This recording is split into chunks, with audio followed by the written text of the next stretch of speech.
Hai semua, selamat datang kembali di channel Discuss History.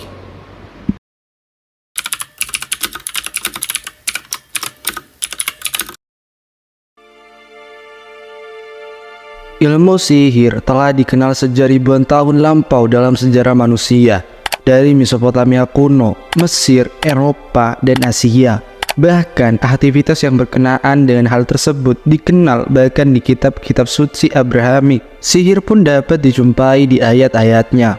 Walaupun masih menjadi sebuah misteri apakah sihir adalah sebuah fenomena yang nyata atau tidak, tetapi dalam sejarah umat manusia pernah ada sebuah kejadian nyata di mana penyihir, atau lebih tepatnya mereka yang dituduh penyihir, diburu dan dieksekusi secara brutal. Sekitar 100.000 wanita dibunuh secara membabi buta. Dan inilah witch hunt, sejarah perburuan penyihir di Eropa pada abad pertengahan.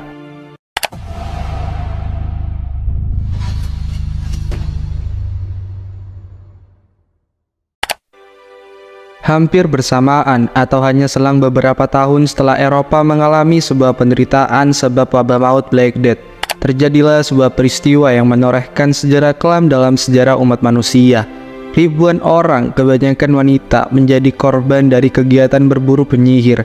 Rasa pedih Eropa yang mengalami malapetaka wabah, di mana nyaris setiap keluarga kehilangan anggota keluarga, seakan menjadi pemicu untuk meledaknya witch hunt.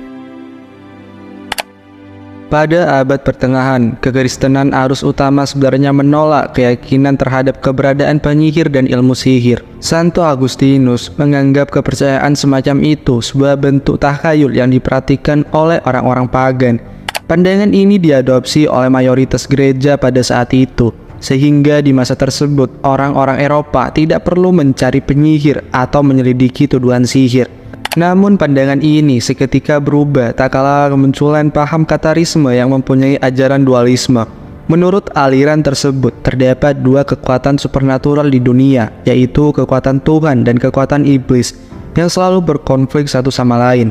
Inkuisisi ini dipimpin oleh Ordo Dominikan dan memiliki tugas untuk mengadili kelompok-kelompok Kristen yang dianggap sesat. Ordo ini nantinya berkembang menjadi sebuah kelompok yang paling bersemangat dalam memburu dan mengadili individu yang dituduh sebagai penyihir. Sebagai bagian dari upaya mereka, propagandis Dominikan mulai menyerang penganut Katar dengan tuduhan-tuduhan yang tidak berdasar, seperti tuduhan menyembah iblis. Mereka bahkan menggambarkan para penganut Katar terlibat dalam upacara dengan ritual mencium pantat iblis sebagai tanda kesetiaan kepada kekuatan jahat. Memasuki penghujung abad ke-15, Paus Innocentius ke-8 mengeluarkan pernyataan bahwa para pemuja setan mengadakan pertemuan besar di Jerman. Dalam pertemuan ini, mereka dikatakan merapal mantra-mantra yang bertujuan merusak tanaman dan bahkan menggugurkan kandungan wanita. Paus kemudian meminta 2 orang biarawan untuk menyusun laporan lengkap tentang tuduhan ilmu sihir ini. Setelah 2 tahun menyusun laporan itu, kedua biarawan tersebut menerbitkan Malleus Maleficarum, penerbitan yang menciptakan perubahan besar dalam pandangan terhadap ilmu sihir, menggantikan pandangan lama yang berasal dari Santo Agustinus dengan pandangan baru yang mewajibkan umat Kristen untuk memburu dan bahkan membunuh para penyihir. Malleus ini berisi tentang kisah-kisah fiktif yang sangat menakutkan tentang para wanita yang bersedia berhubungan seks dengan setan-setan, membunuh bayi-bayi, dan bahkan merenggut kemaluan pria.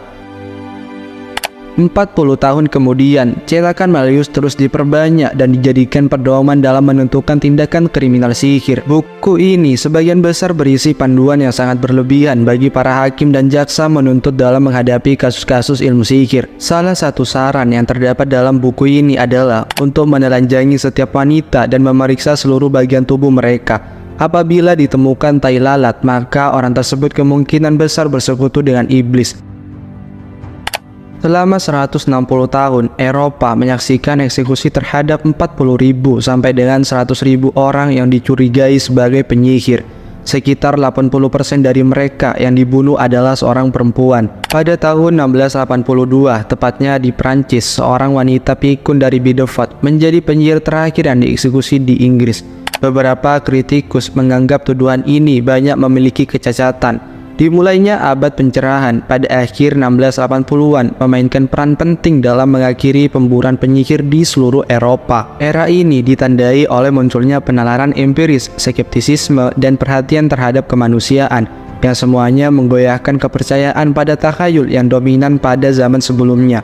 Para ilmuwan pada abad ini secara tegas menyatakan bahwa tidak ada bukti yang relevan yang mendukung tuduhan terhadap orang yang dituduh sebagai penyihir. Mereka mengakui bahwa tuduhan tersebut tidak didasarkan pada fakta atau bukti nyata, melainkan seseringkali muncul akibat penyiksaan yang sangat kejam yang diterapkan selama perburuan penyihir. Yaps, itulah kisah perburuan penyihir di Eropa pada abad pertengahan. Semoga bermanfaat dan sampai jumpa pada video menarik-menarik berikutnya.